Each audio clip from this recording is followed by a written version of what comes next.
ને જો તમારી નિષ્ઠા પરિપક્વ હશે, ભગવાન રક્ષા કરે કરે ને કરે જ. અને આપણી ગણતરીથી આપણે જે બધું વિચાર્યું હોય,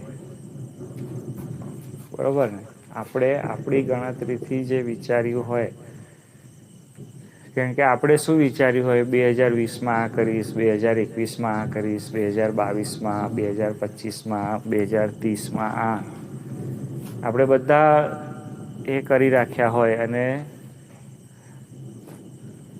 આપણું ટાઈમ ટેબલ આપણને બધું ખોટું પડતું હોય ને એવું લાગવા માંડે.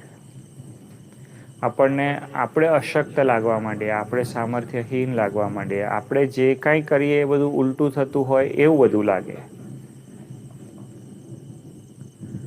પણ મેં એવું જોયું છે, હું મારા અનુભવથી તમને કહું છું, કે જ્યારે ભગવાનને કૃપા કરીને કાર્ય કરવું હોય, ભગવાનને કૃપા કરીને જો કાર્ય કરવું હોય, તો 60 મિનિટે પણ કરી દે. અને જો તમારું એ કામ ન કર્યું એમણે, એમની ઈચ્છા ન હોય તો એવું સમજો કે 100% તમારા કલ્યાણ માટે જ એમને નથી કર્યું.